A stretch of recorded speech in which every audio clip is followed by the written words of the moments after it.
Dans cette vidéo, je vais te montrer comment faire un compteur de membres pour votre serveur Discord comme celui-ci avec le bot MemberCount. Et salut à tous, c'est Spenza. Si tu ne me connais pas encore, je t'aide à réaliser le serveur Discord de tes rêves, donc n'hésite pas à t'abonner. Et sur ce, on passe tout de suite à la vidéo. Un compteur de membres comme celui-ci, c'est ultra simple à faire et je vais te montrer pourquoi. Tout d'abord, tu vas te rendre sur le site membercount.net, c'est le site du bot qu'on va installer et on va justement mettre invite bot. Ensuite, on peut sélectionner notre serveur, faire continuer, lui autoriser la permission administrateur, autoriser, je suis un humain et il va s'ajouter tout seul à notre serveur Discord. Une fois qu'il est sur notre serveur Discord, on peut très rapidement aller dans les paramètres de rôle et monter son rôle tout en haut, justement dans la place des bots. Donc personnellement, je le mets juste en dessous de fondateur et administrateur. Toujours pensez bien à monter les rôles de bot au-dessus de la plupart des rôles, sinon vous aurez très souvent des erreurs. Une fois que c'est bon, on va pouvoir commencer à utiliser le bot. Alors, pour une raison inconnue, le préfixe du bot ne marche plus. De base, son préfixe c'est m. Sauf que si je mets m.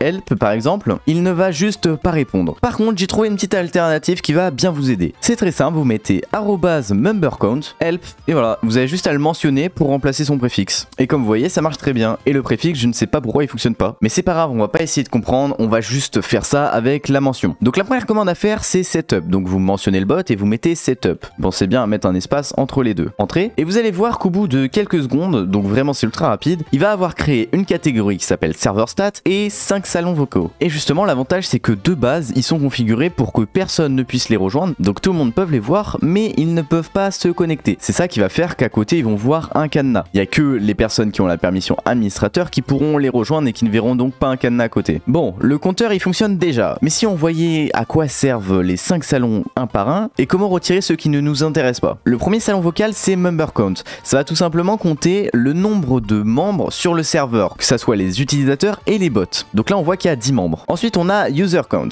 User count c'est justement le nombre de membres sans compter les bots. Alors je ne sais pas pourquoi il a compté tous les bots en tant que membres sauf lui. Donc c'est pour ça que juste en dessous sur bot count, qui est justement le compteur de bots, il n'en compte qu'un seul. Alors que justement ça aurait dû être l'inverse parce qu'il n'y a que moi qui est en membre et tous les autres c'est des bots. Donc bon, ça c'est pas efficace à 100%, mais au moins pour lui en tout cas il se compte comme un bot. Et ensuite on a role count, donc c'est le nombre de rôles sur le serveur, et channel count, c'est le nombre de salons sur le serveur, donc textuels et vocaux. Maintenant imaginons que j'ai envie de faire comme sur mon serveur Discord et de garder que le member count. C'est ce que j'ai fait personnellement en tout cas. Et bah c'est très simple, on va utiliser la commande qui est juste là, mais bien sûr vu que le m. ne fonctionne pas, on va mettre @membercount espace counter. Ensuite vous allez mettre le nom du counter. Donc là attention, il y en a plusieurs. Si je fais entrer, vous allez voir justement la liste de tous les counters qu'on peut activer ou désactiver. En comptant que ceux-là c'est des premium, donc c'est à dire qu'il faut avoir la version payante du bot pour les utiliser. Mais dans tous les cas vous n'en avez pas besoin, donc on va juste pas en parler. Ensuite, là maintenant qu'on a la liste, on va pouvoir remettre @membercount counter et on va pouvoir sélectionner entre member, user, bot, role et channel. Pensez bien à écrire de la même manière, je vous conseille même de copier. Si par exemple j'ai pas envie d'avoir le compteur de salon parce que ça m'intéresse pas, bah je vais pouvoir faire @membercount counter, je mets bien channel, donc par exemple si vous oubliez un S il vous dira que justement il n'existe pas, donc faites bien attention, et ensuite on met off et le bot me dit que ce compteur a été désactivé et on a vu le salon disparaître. Je vais faire la même chose pour tous ceux qui ne m'intéressent pas. Voilà, il me reste plus que le user count. Mais imaginons que je me suis trompé et que je voulais pas désactiver le member count, que je voulais le garder mais que je voulais désactiver le user count. Et bah c'est très simple, vous allez faire exactement la même commande, donc @membercount counter